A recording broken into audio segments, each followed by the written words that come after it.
Dankie Marius. Ons doen dinge vanoggend so 'n bietjie anders. So moenie bekommerd raak nie. Ons is gewoonlik nou reg om te aanbid. So ek gaan nie die gemeente lei in aanbidding nie. So moenie daaroor bekommerd wees nie. Of teleurgesteld wees nie. Hang af hoe jy daarna kyk. Maar ek dink maar te lees voor ek die gemeente in aanbidding lei moet daar groot wonderwerk gebeur. In my lewe, maar dit het nog nie gebeur nie. So nee, volgende doen ons dinge so 'n bietjie anders. Ons gaan 'n bietjie later lekker saam aanbid. Maar ek wil graag die woord met julle deel en dan gaan ons oorgaan in ons aanbidding in. Ons is in ons anders reeks. En is so voorreg om in God se woord in te klim. En ons is in hierdie reeks, is ons besig in die boek van 1 Petrus. En ek wil jou nooi, as jy nog nie ingeklim het in 1 Petrus in nie, doen dit saam met ons. Terloops, daar is vir die wat by ons kuier, daar is 'n podcast, 'n potgooi op Maandag ook wat uitgaan, so na aanleiding van ons boodskap. Die gesprek gaan so 'n bietjie verder, hy gesels so 'n bietjie weier. So luister gerus saam met ons en ons is op reis in hierdie 1 Petrus. En vanoggend wil ek daarby inval en hierdie reeks gaan juis oor hierdie reuse uitdaging wat ons het as gelowiges om anders te leef en anders te wees as hierdie wêreld om ons. En daar is 'n poging, 'n wêreld wat baie hard probeer om dit vir ons so moeilik as moontlik te maak en om almal te laat wil 'n deel raak van 'n sekere manier van dink, 'n sekere manier van leef, 'n sekere manier van optree. Dit gebeur in ons skole. Daar is groepsdruk, ek dink soos nog nooit van tevore nie, en daar is hierdie groepsdruk in 'n rigting in waar ons as gelowiges nie wil ingaan nie. En daar is, ek dink 'n groepsdruk reg oor die wêreld, as jy net so 'n bietjie tyd op sosiale media spandeer, en jy kyk wat hulle promoveer, en 'n leefstyl wat hulle aanmoedig, dan sal mens baie vinnig sien, maar, dis nie hoe ons as gelowiges dinge sien of moet sien nie. So daar's so asof daar iets in 'n mens se natuur is wat jou neig na ek wil inval, ek wil deel wees van van iets, ek wil 'n deel wees van dit wat almal doen. En dan is dit baie vinnig om veral met kinders as hulle op 'n sekere manier praat, soos ons nie wil hê hulle moet praat nie, dan sal hulle sê maar almal praat so. Almal trek so aan. Almal leef so. En as ons rondkyk op sosiale media ook, almal doen dit dan. En vir ons as gelowiges is dit 'n reuse uitdaging om anders te wees. En dis waar hierdie reeks gaan. So ek nooi jou saam op hierdie reis om anders te wees. En ek wil begin met Romeine 12 voor ons by 1 Petrus insak. In Romeine 12 vers 2 is die bekende gedeelte en ek lees hom vir jou eers in die ou vertaling hoe ons hom die beste ken. En dan wil ek die Passion Translation vir jou saam lees. Paulus is hier aan die woord voor ons by Petrus kom. Hy sê, en word nie aan hierdie wêreld gelykvormig nie, maar word verander deur die vernuwing van julle gemoed, sodat julle kan beproef wat die goeie en welgevallige en volmaakte wil van God is. So as ons in die Bybel inklim en ons gaan baie skrifte lees vanoggend, dan is daar hierdie herinnering, hierdie oproep om juis anders te wees in alles wat ons doen. Die Passion Translation sê al mooi, hy sê, stop imitating the ideals and opinions of the culture around you, but be inwardly transformed by the Holy Spirit through a total reformation of how you think. This will empower you to discern God's will as you live a beautiful life, satisfying and perfect in His eyes. Daar's iets anders aan 'n gelowige, daar's iets anders aan 'n kind van die Here. En is hierdie Heilige Gees, en ek gaan nou 'n bietjie meer daaroor sê, maar dis hierdie Heilige Gees wat aan die werk is aan die binnekant van elkeen van ons, besig om ons te transformeer, om ons te verander hier van binne af, en dit spoel oor na buitekant toe. Maar alles in ons, van ons, met ons is anders van die oomblik af wat ons Jesus Christus aangeneem het as ons persoonlike saligmaker en verlosser. Hierdie geestelike wedergeboorte wat plaasgevind het in die binnekant van elkeen van ons, maak ons anders. En nou kom ons by Petrus, en Marius het verlede week dit so vinnig genoem, en ek wil dit vinnig herhaal, en verdra my gou, ek dink ons kan dit elke week sê as ons so oor 1 Petrus praat. Maar Petrus kom en hy skryf hierdie brief van 1 Petrus aan die gelowiges. Maar die tyd waarin hy dit skryf, is 'n moeilike tyd vir Christene. Dis groot vervolging, gelowiges is onder geweldige druk. Dis geskryf so min of meer 60 jaar na Christus. Skryf hy hierdie brief aan 'n kerk, aan gelowiges wat onder keiser Nero verskriklik vervolg word. Hulle word vervolg, hulle word mishandel, hulle word wreed doodgemaak. En dis hierdie brief in daardie konteks wat geskryf word. En Petrus kom herinner die gelowiges daardie tyd en vir my en jou vandag steeds met hierdie boodskap. Hierdie wêreld is nie julle tuiste nie. Ons reis net deur hom. So met vervolging, met swaar kry, met versoekings, met uitdaging, met alles wat daarmee saamgaan tot vandag toe, wil ek vandag steeds, soos 'n Petrus van ouds, vir elkeen vanoggend hier by Missionary Gemeente sê, hierdie wêreld is nie ons tuiste nie, is nie ons huis nie, ons reis hierdeur. En dis wat dit so moeilik maak. En ek dink dis wat dit soms so uitdagend maak, is ons is deel van 'n ander koninkryk. Ons is deel van God se koninkryk. Ons is nie van hierdie wêreld nie en daarom sal ons altyd bots. Die waardes, die karakter van Christus binne in my sal altyd bots met hierdie wêreldse karakter. Met wat die wêreld probeer voorgee, voorstel, 'n prentjie wat hulle skets van hoe ons moet leef en hoe huwelike moet lyk en alles daarmee saam. Ek bedoel, ek het dit al gesê, ek sê dit gereeld, maar ek dink omdat ons so baie beleef. Ek wys na Pietie toe en ek wys na Marius toe met die hoeveelheid mense wat ons trou deesdae. As jy moet Pietie 'n persentasie koppel aan hoeveel mense wat ons vandag trou woon nog nie saam en het nog nie seks voor die huwelik gehad nie. Is dit so klein persentasietjie. Nou, weer 'n keer, dis iets wat 'n wêreld promoveer en as jy in God se woord inklim, het God 'n plan en 'n wil vir 'n man en 'n vrou en dis iets moois en is 'n ander prentjie as die wêreld. So daar's iets wat ons anders is en dit word al hoe meer anders in vandag se samelewing met iets so eenvoudig soos 'n huwelik. So daar's iets in 'n wêreld wat ons trek een kant toe en hier kom Petrus en hy sê hierdie wêreld is nie ons tuiste nie. Ons behoort aan 'n ander koninkryk. En lees saam met my 1 Petrus 1 van vers 13 af. As jy jou Bybel het, asseblief blaai saam met my soontoe. As jy nie jou Bybel het nie, die skrif van op die skerm ook wees. Maar kom ons lees saam. Ek lees vir jou uit Nuwe Lewende Vertaling en hy klink so. Sien daarom met verwagting uit na die genade wat vir julle gebring word wanneer Jesus Christus weer verskyn. Sorg dat julle helder dink en gedissiplineerd lewe.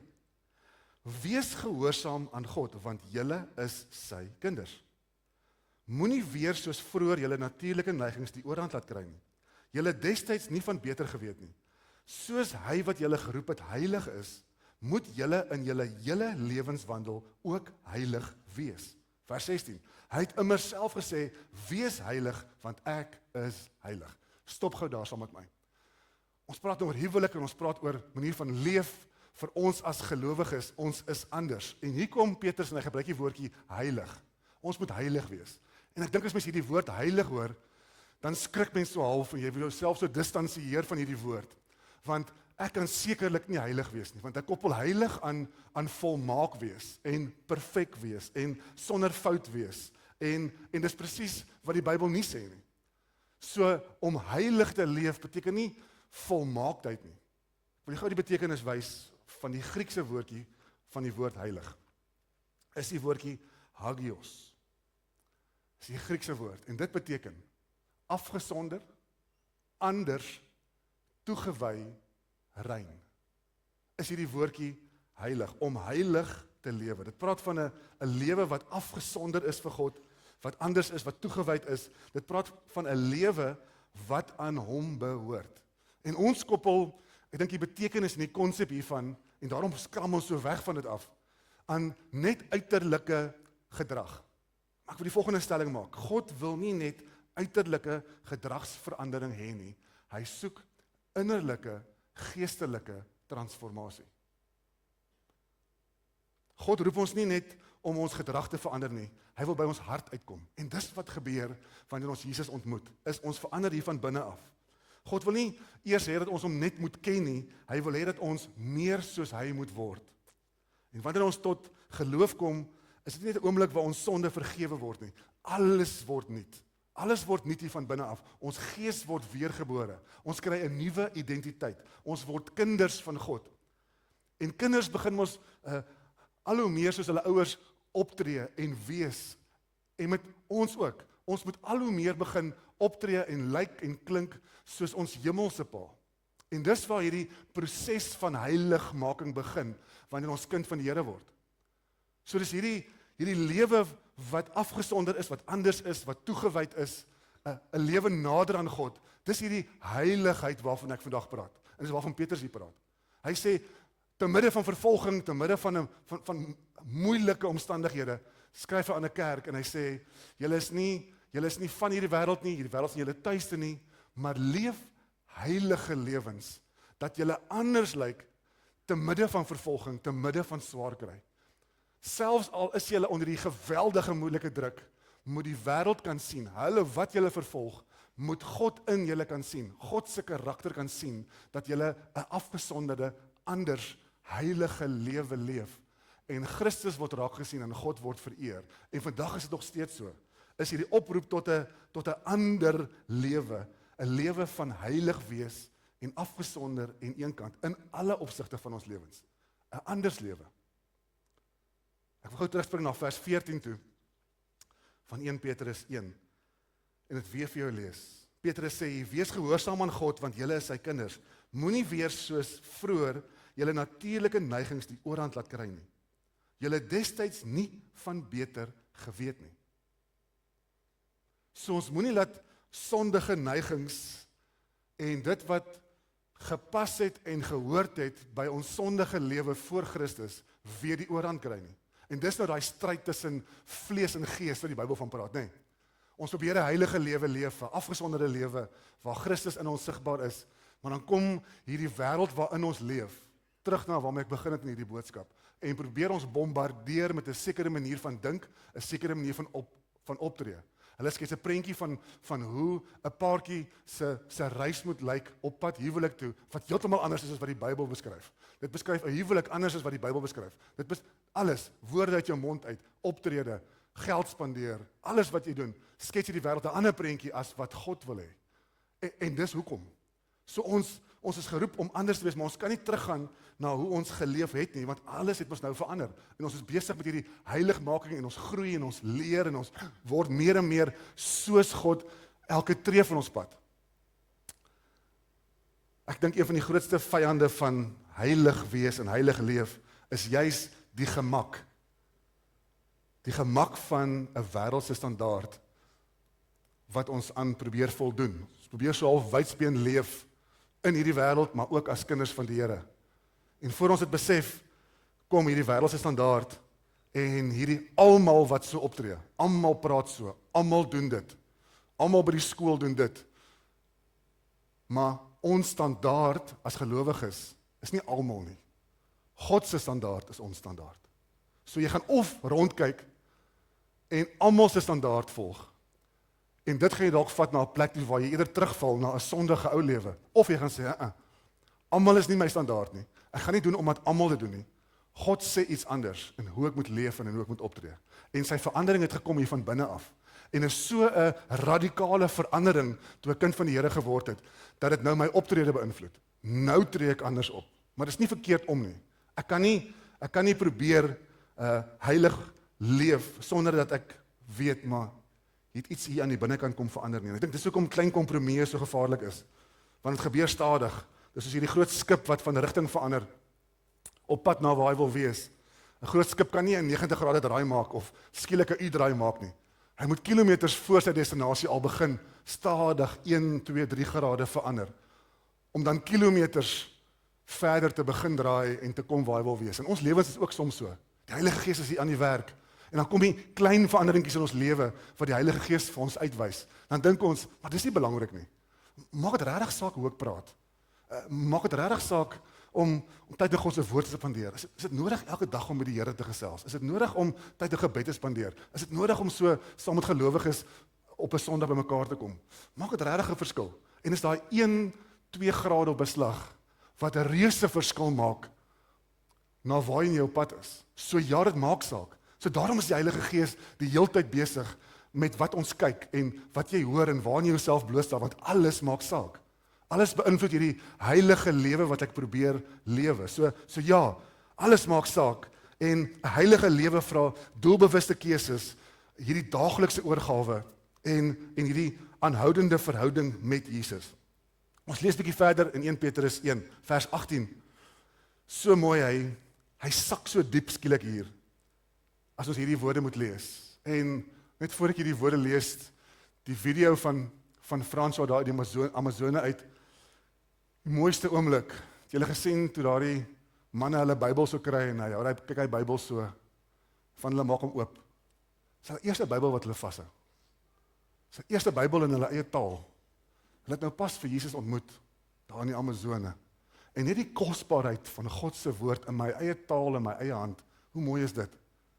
En hierdie vat my so toe, 1 Petrus 1 vers 18 sê, julle weet mos dat God betaal het om julle los te koop van die sinlose leefstyl wat julle van julle voorouers oorgeerf het. En die losprys was nie dinge wat vergaan soos goud of silwer nie. Inteendeel, dit was die kosbare bloed van Christus, soos die van 'n lam wat vlekkeloos en sonder liggaamsgebrek is. Kom aan, Mishodai gemeente. Daar's 'n prys betaal meer as wat ek en jy ooit sal besef. Aan 'n houtkruis 2000 jaar terug, sodat ek en jy 'n heilige lewe kan leef. Daar's 'n prys betaal dat ons kinders van die Here kan wees. Dit was nie 'n goedkoop prys nie. Dit was nie 'n paar sent wat gegooi is, 'n paar muntstukke wat betaal is nie. Die kosbare bloed van Jesus Christus het my en jou sonde kom wegwas. Het dit moontlik gemaak dat ons anders kan leef, anders moet leef. Mag dit jou dring, mag dit jou dryf, die passie en die liefde wat hy vir my en jou het. Dit is nie oppervlakkig nie, dit is sommer net so in die lewe nie. En ons bly sê die lewe maak saak, want alles maak saak. Van die prys wat betaal is vir my en jou om te leef en anders te leef, was net te groot, dat ek en jy dit kan sommer net so onder die kas inskop en sê, ek bære my Christendom vir vandag. Ek trek my baadjie uit vir vandag. Ek en jy kan nie daai baadjie uittrek nie, want daai baadjie is te duur gekoop met die bloed van Jesus. Ons kan nie so flip-flop, soos die see soms besluit hoe ons wil en wanneer ons wil nie. Die prys is te duur. Ek wil nog 'n stelling vir jou gee, laaste stelling. Heilig leef is nie die pad na Jesus nie. Jesus is die pad na 'n heilige lewe. Baie mense probeer harder. Baie mense probeer en probeer. Ek wil goed genoeg leef, so asof ek dan by Jesus gaan uitkom, omdat ek so 'n goeie mens is. Ons was almal vuil en vol sonde. Die dag toe ons sy naam aangeroep het, en gesê het, Here vergewe my. Hy het ons ontmoet daar in die modder van sonde. En hy het ons kom wit was, skoon was. Sy bloed het ons vergewe van ons sonde. En van daar af het ons hierdie pad van heiligmaking begin stap. Jesus is die pad na 'n heilige lewe. Dis hy in ons hart, dis hy in ons lewens. So hierdie lewe van heilig leef is 'n pad van nader aan Jesus leef. Onthou julle ons drywerboer-reeks? Net nou die dag, ons het so baie gepraat oor Johannes 15. Die van julle wat gemis het, gaan loer bietjie op sosiale media. Ons het gepraat oor Johannes 15, hierdie prentjie van Jesus wat kom sê dat hy is die wingerdstok.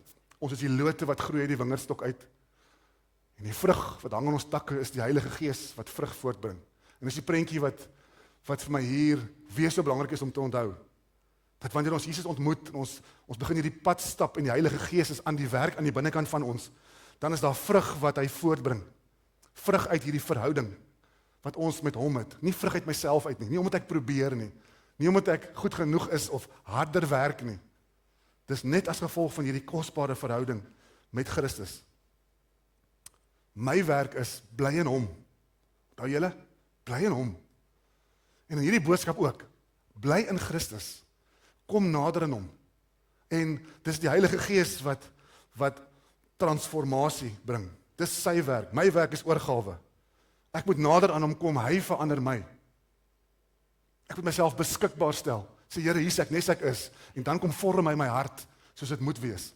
Ek kan nie eers my hart regkry en dan by hom uitkom nie. So hy's aan die werk, hy's aan die werk. Dis hoekom Christendom nie gaan oor harder probeer nie. Dit gaan oor 'n dieper oorgee. Die Heilige Gees kom en verander ons hier van binne af en skielik, omdat hy hier aan die binnekant aan die werk is, nou skielik verander ons begeertes, verander ons prioriteite, verander ons waardes, verander ons taal, verander ons verhoudings. Nou word ons lewe, hierdie heilige lewe, waarin God sigbaar word. 'n Anders lewe. Ek wil vir die aanbiddingspan vra, om by my te kom aansluit.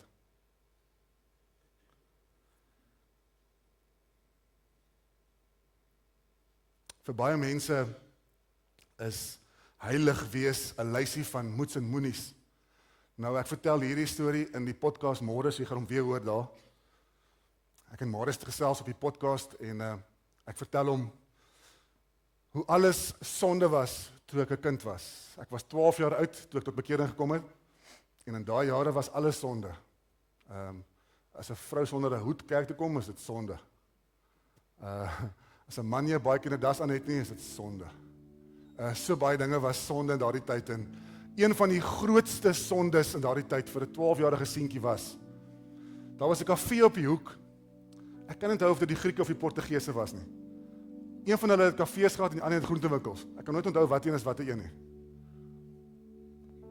Die Griek of die Portugese op die hoek, daar was 'n kafee. En in die kafee was daar van hierdie masjiene waarin jy geld gooi, dan speel jy 'n game. Ek dink dit was iets soos Pac-Man, of daar was daai vliegtuigies wat so skiet en dan kom die ander aangevlieg. Daardie masjien in daardie tyd was die grootste sonde geweest. Ons as kinders was gedreig en gesê, as Jesus sou kom, terwyl jy in die kafee staan en daai game speel, gaan jy nie saam nie. Alles was sonde daar.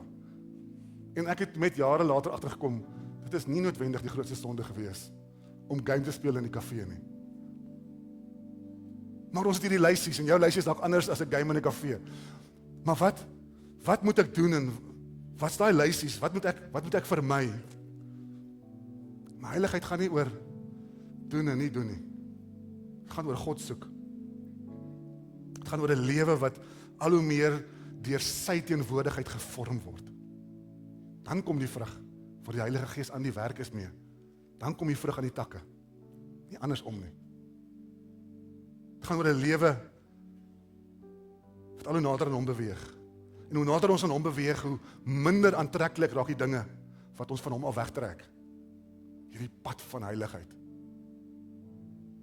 En vanoggend wil ek jou los, voor ons saam gaan aanbid, met 'n laaste gedagte.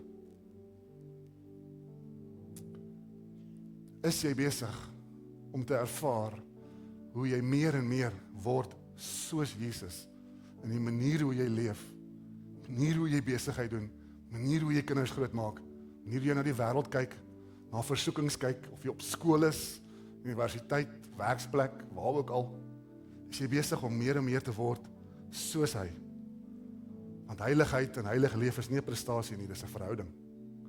En die oomblik as jy dit snap, dan sak daar ietsie diepers. Skielik is dit moontlik om heilig te leef, want hy is lewe, hy is heilig. En ek wil lewe soos hy, ek wil hê, hy moet sigbaar in my word. En as hy dan heilig is, soos Petrus sê, dan moet my lewe ook mos heilig wees, want dit moet 'n refleksie van hom wees. Heilig wees is hierdie vrug van 'n lewe, van iemand wat net naby aan God leef. 'n Lewe wat aan hom behoort. Vanoggend wil ek so in die aanbidding instap. En dalk is die Heilige Gees aan die gesels met jou nou. En wys hy dalk areas vir jou uit wat hoort en nie hoort in jou lewe nie. En dis wat die Heilige Gees doen. So maak jou geesore oop, maak jou hart oop vir 'n oomblik, so in ons aanbidding. Dis nie 'n oggend van, dis nooit 'n oggend van net saam sing nie. Aanbidding is hierdie kosbare oomblik waar ons harte kan oopmaak en sy Heilige Gees, hier's ek. Ek aanbid U en ek nooi U kom praat met my. Dis hierdie wonderlike verhoudingsoomblik. En vanoggend gaan wees so wees. Maar so in die lig van hierdie boodskap rondom heilig wees en heilig leef, wil ek jou vra om nog vir 'n oomblik jou oë toe te maak saam met my, net daar waar jy is. Ek wil graag 'n gebed bid en dan gaan ons saam aanbid. Hoe lyk jou lewe? Wat gaan aan in jou lewe? As ek en jy alleen moet gaan sit en 'n koppie koffie drink en ek vra vir jou, praat 'n bietjie met my oor jou lewe. Wat gaan aan in jou lewe? Wat gaan aan in jou lewe? Wys vir my jou hart. Maak jou hart so 'n bietjie oop. En jy sou begin uitpak en vertel. Wat sou jy sê? Hoe lyk jou lewe? En nog 'n trappie dieper vanoggend, sonder dat jy dit vir my vertel. As dit net jy en die Here is daar in die banke vir 'n oomblik, hoe lyk jou hart, hoe lyk jou lewe? Waarmee is jy besig? Vir ons as gelowiges, hoe lyk jou lewe? Is jou lewe anders? Praat jy anders, leef jy anders, doen jy alles anders genoeg dat hy so sigbaar is in jou lewe, dat mense hom duidelik kan sien in jou? Of is dit 'n oomblik van hierdie waar jy nou bewus raak van die Heilige Gees wat net dinge vir jou uitwys? Kom ons bid saam. Vader, dankie vir hierdie baie spesiale oomblik. Dankie vir dinge wat ons 'n bietjie anders kan doen vanoggend. Maar dis omdat ons lewens anders moet wees. En Heilige Gees, dankie dat U by elke hart stil staan in hierdie oomblik. Dankie dat U kom uitwys en altyd aan die uitwys is. Want U wil hê ons moet groei. U wil hê ons moet groei in heiligheid. U wil hê ons moet groei in nader aan God, dieper in ons verhouding met U. Dis wat U aan die doen is. En daarom as daar dinge in ons lewe is wat nie hoort by hierdie lewe van ons as gelowiges nie. Dankie dat U dit altyd uitwys en help ons om dit te hoor en te sien. Dankie dat ons nader kan beweeg as gevolg van ons verhouding met U wat leef hier binne in ons. En vanoggend wat ons so saam aanbid, wil ek bid Heilige Gees dat dit so intieme, persoonlike oomblik sal wees. Mag ons harte oop vlek, mag ons voor U kom nes ons is. As die gebede is van God vergewe my, ek is besig met dinge wat ek nie besig mee moet wees nie. Laat dit so wees. Maar help ons om nader te kom en nader te wil kom. Sê Here, hier's ek. Ek wil 'n heilige lewe leef, 'n afgesonderde lewe. In my verhouding met U. En ek wil hê 'n wêreld moet dit sien en kan hoor en kan ervaar. Ek wil altyd hê U moet die standaard van my lewe wees. Nie die wêreld of vriende of enigiets anders nie. Maar ek wil leef volgens U standaard, U hart, en dankie vir die kosbare bloed van Jesus Christus wat gevloei het. Wat betaal het as hierdie losprys vir my sonde, dat ek kan leef. Mag die grootheid van daardie prys in hierdie oggend en hierdie oomblik diep insak in elke hart. Nou kyk ons anders na ons lewens en na ons toekoms. Dankie vir hierdie oomblik. Ons gee al die eer vanmôre, al die lof en al die aanbidding. Ons bid die dinge in Jesus se kosbare naam. Amen. Amen. Bly net so in aanbidding. Martelies, lei ons asseblief.